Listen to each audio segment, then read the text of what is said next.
Hola, soy Margo y mi infancia fue un verdadero infierno. A mis padres nunca les importó dónde estaba ni qué hacía. Me vestían con ropa vieja y apenas me daban de comer. En la escuela, mis compañeros siempre se burlaban de mí. No es de extrañar que me volviera una niña callada y reservada. Lo único que me hacía sentir bien era cantar. Intenté convencer a mis padres de que me apuntaran a clases de canto, pero dijeron que no había dinero para esas tonterías. Curiosamente, sí lo tenían para salir a divertirse. Me sentí muy triste, pero no estaba dispuesta a rendirme. Practicaba en casa siempre que podía, aunque a mis padres les molestaba. Por lo general, subían el volumen de la televisión para no escucharme.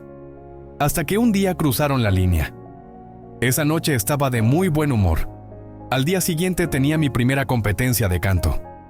Mientras ensayaba una canción de Rihanna, mi padre entró en mi habitación furioso. ¿Cuándo vas a cerrar esa boca? Tenemos visitas y a ellos también les molestan tus gritos. Prometí cantar más bajo, pero eso no les bastó. Al final, mi madre me agarró del brazo y me echó de casa. Canta tus ridículas canciones afuera. Cuando te canses del frío, toca la puerta y te dejaremos entrar. Me encontré fuera de casa en pijama. Nevaba y soplaba un viento helado. Después de unos minutos, mis dientes comenzaron a castañetear. Aún así, no pensaba rendirme. Canté durante 1 hora hasta que perdí la voz. Golpeé la puerta con las manos temblorosas por el frío, pero nadie abrió. Golpeé con todas mis fuerzas, pero nada. Miré por la ventana de la sala y vi a mis padres. Dormían plácidamente en el sofá, y sus amigos también se habían quedado dormidos en las sillas. Se habían olvidado de mí por completo. Mis piernas estaban entumecidas y mi piel se tornó azulada. Desesperada, recogí una piedra del suelo y la levanté. Iba a romper la ventana, pero de repente escuché una voz. «Margo, ¿qué estás haciendo?». Era mi vecina llamándome desde la cerca. Le conté lo que había pasado y aquella mujer amable me llevó a su casa. Me dio una manta, me preparó un té caliente y me arropó en la cama. «Duerme. Mañana te llevaré con tus padres». Me quedé dormida tranquila, pero a la mañana siguiente, en lugar de mi padre, me encontré con un desconocido. Me llevó a un orfanato. Estaba tan asustada que no entendía qué ocurría a mi alrededor. No sé cuánto tiempo pasé en ese lugar, pero un día fui adoptada por una familia de otra ciudad. Los Baker resultaron ser personas increíbles. La señora Baker era profesora de canto. Cuando descubrió mi talento, comenzó a darme clases y también me enseñó a tocar el piano. Su hijo Jacob me cayó bien desde el primer día. Al principio éramos solo amigos, pero con el tiempo nos enamoramos. Mi vida era perfecta. Sin embargo, extrañaba a mis padres.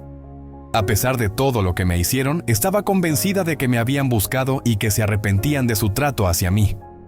Así que cuando cumplí la mayoría de edad, Jacob y yo empacamos nuestras cosas. Regresamos a mi ciudad natal y alquilamos un departamento. Jacob encontró un trabajo y yo decidí hacer lo que me había traído de vuelta. Fui a la casa de mis padres. Cuando vi nuestro jardín, mi corazón se detuvo. Nada había cambiado, aunque habían pasado tantos años. Pero había algo que no entendía. ¿Quién era esa niña? Me acerqué y me quedé helada. Era muy parecida a mí. Mis padres, en lugar de buscarme, habían tenido otra hija. Conocí a mi hermana, Rita. Era una niña dulce y amigable.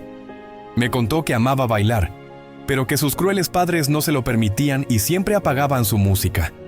Me quedé en shock. No habían aprendido nada. Escuchaba a Rita mientras contenía las lágrimas, cuando de repente escuché una voz familiar. «Rita, ¿cuántas veces te he dicho que no hables con extraños?». Sonreí y abrí los brazos para abrazar a mi madre, pero ella frunció el ceño. «Oh, ¿eres tú? Bueno, entra si quieres». No me imaginaba así nuestro reencuentro. La seguí hasta la casa, pero antes de ofrecerme algo de beber, cruzó los brazos y me miró fijamente. «¿Por qué estás aquí? ¿Necesitas dinero? Toma, llévate esto». Sacó unos billetes de un cajón y me los lanzó a la cara. «Por favor, no vuelvas nunca más. Por tu culpa, los servicios sociales no nos dejan en paz. Vienen todo el tiempo a verificar el bienestar de Rita». Ah, y ni se te ocurra decirle que eres su hermana. No quiero que la confundas. No pude contener más el llanto. Arrojé el dinero sobre la mesa y salí corriendo. Intenté tragarme las lágrimas, pero mi vista estaba borrosa. De alguna manera logré llegar a casa. Apenas cerré la puerta, rompí a llorar. Tuve una crisis de ansiedad. Rompí los platos y me tiré en la cama sin fuerzas. Jacob apenas logró calmarme. Desde ese día todo se volvió gris para mí.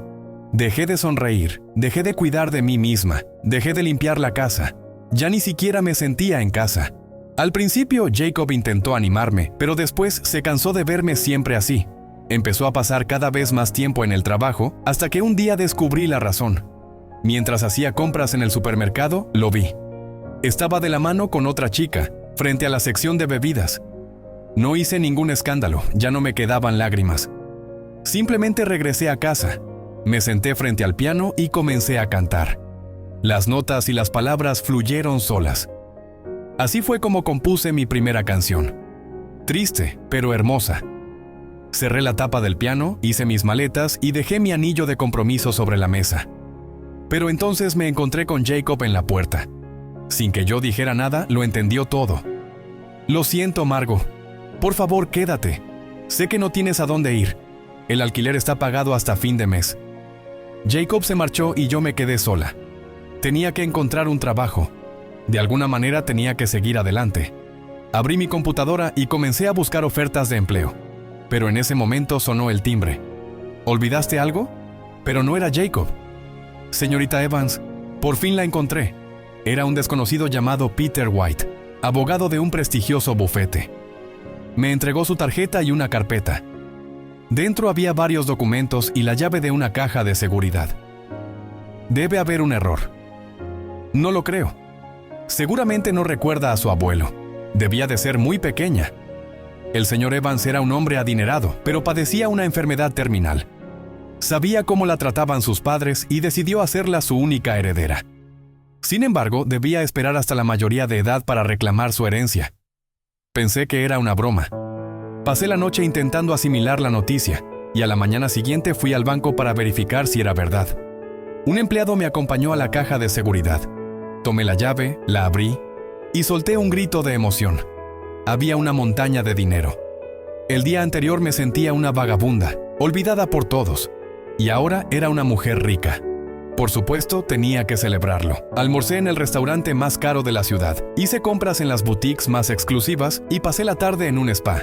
Por la noche fui a un club de moda. Regresé a casa en la madrugada, cansada, pero feliz. Estaba a punto de dormir cuando recibí un mensaje.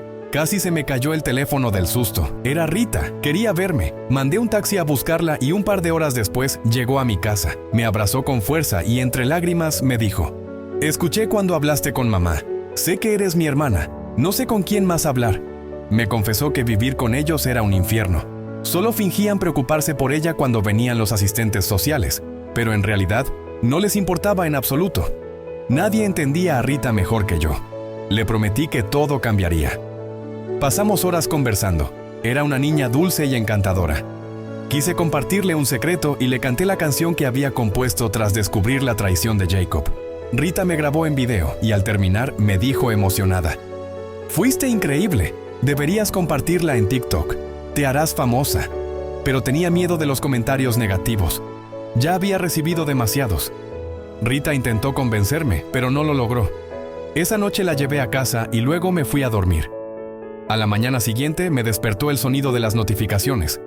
Rita me había enviado decenas de mensajes. Abrí el enlace que me mandó y salté de la cama. Esa pequeña traviesa había subido mi canción y ya tenía 2 millones de vistas. Desde ese día mi vida cambió. Comencé a componer canciones, subir videos a TikTok y recibir miles de me gusta. Mi audiencia creció de manera impresionante. Invirtiendo parte de la herencia de mi abuelo, perfeccioné mi carrera, grabé canciones en estudios profesionales, produje videoclips espectaculares y tomé clases avanzadas de canto. Un año después era una estrella, colaboré con artistas famosos, participé en programas importantes y mis presentaciones eran compartidas por los influencers más reconocidos. Como imaginarán, me volví millonaria. Lo primero que hice fue enviar dinero a mi familia adoptiva, como muestra de agradecimiento por todo lo que hicieron por mí. Peter y yo empezamos a salir. Luego nos casamos. Compramos una villa lujosa en Beverly Hills. Rita nos visitaba cada fin de semana. Era inmensamente feliz, pero entonces algo arruinó mi paz. Aquel día volví de una gira y para mi sorpresa vi a mis padres cerca de mi casa. Margo, querida, perdónanos. Nos dimos cuenta de que cometimos un error. Mamá rompió a llorar y caminó hacia mí con cara de lástima. Pero ese truco barato no funcionó. Sabía perfectamente que solo estaban ahí por dinero. Así que pedí a los guardias de seguridad que los escoltaran fuera de la propiedad. Sin embargo, deshacerme de ellos no fue fácil. Comenzaron a seguirme y a aparecer en todos lados. En casa, en conciertos, en el estudio. Yo fingía no verlos. Hasta que un día recibí una llamada inesperada de los servicios sociales. Señora Evans, sus padres han sufrido un accidente de tráfico. Debe venir a recoger a Rita o será enviada a un orfanato. Nunca en mi vida sentí tanto miedo. Hice los arreglos para traer a Rita conmigo de inmediato y, un par de horas después, ya la tenía entre mis brazos. Mi hermana estaba a salvo, pero yo seguía sintiéndome incómoda. A pesar de todo, no podía evitar sentir lástima por mis padres. Tal vez debía darles otra oportunidad. Gracias a algunos contactos, descubrí en qué hospital estaban internados y corrí a verlos. Al entrar en la sala, un grito escapó de mi boca. Mamá y papá estaban sentados en sillas de ruedas, completamente vendados. Las lágrimas brotaron sin control. Me arrodillé y los abracé. Nunca habíamos estado tan cerca. Decidí hacer todo lo posible para que pudieran volver a caminar. Pagué a los mejores médicos, los trasladé al mejor hospital y les proporcioné los tratamientos más costosos. Como sus teléfonos se dañaron en el accidente, les compré los últimos modelos de iPhone para que siempre pudiéramos estar en contacto. Y sobre todo, les compré una casa en Beverly Hills, cerca de la mía, para poder cuidarlos sin dificultades. Cuando les dieron el alta, se mudaron a su nueva casa y empezamos a pasar más tiempo juntos, como una familia normal. Para Navidad decidí sorprenderlos. Puse 2 boletos para un viaje a Maldivas dentro de un calcetín navideño y me colé en su casa para colgarlo en el árbol. Pero justo cuando lo hacía, oí la puerta abrirse. Colgué el calcetín apresuradamente y me escondí en el armario para ver su reacción. Sin embargo, lo que pasó después fue devastador. Mamá y papá se levantaron de sus sillas. Se quitaron las vendas y descorcharon una botella de vino. Papá alzó su copa y brindó con tono solemne. Por nuestro querido Dr. Scott, que nos ayudó con esta farsa para engañar a esa tonta. El mundo se me vino abajo. Otra vez. Pero esta vez no tenía intención de llorar ni de sentir lástima por mí misma. Salí del armario de un salto y les dije todo lo que pensaba. Después de echarlos de la casa, se llevaron a Rita. No porque les importara. Lo hicieron solo por fastidiarme. Mi hermana lloraba desesperada, rogándome que no la dejara ir, pero la ley estaba de su lado. Desde ese día, Peter y yo solo pensamos en cómo recuperarla. Pero a pesar de mis contactos y sus conocimientos legales, no encontrábamos una solución. Estábamos desesperados hasta que recibí otra llamada de los servicios sociales. Señora Evans, sus padres han sufrido otro accidente de tráfico y están gravemente heridos. Ahora están en el hospital. Venga a recoger a su hermana. Sentí un alivio enorme al saber que Rita volvería a casa. Pero obviamente no creí la historia del accidente. Sabía que eran tan perezosos que ni siquiera se molestaron en inventar un nuevo plan para sacarme dinero. Estaba furiosa. Decidí darles una lección y fui al hospital con la policía, dispuesta a desenmascararlos. Pero la escena que encontré no era la que había imaginado. Mamá estaba postrada en la cama, paralizada e indefensa. Solo podía pestañear. Ni siquiera estaba segura de si me reconocía. Con la voz temblorosa, le pregunté al médico dónde estaba mi padre. Él bajó la mirada, puso una mano en mi hombro y susurró. Lo siento mucho. Su padre murió en terapia intensiva. Ahora enfrento una decisión difícil. ¿Debo hacerme cargo de mi madre después de todo lo que ha hecho? ¿O debería olvidarme de ella y seguir con mi vida? ¿Qué harían ustedes?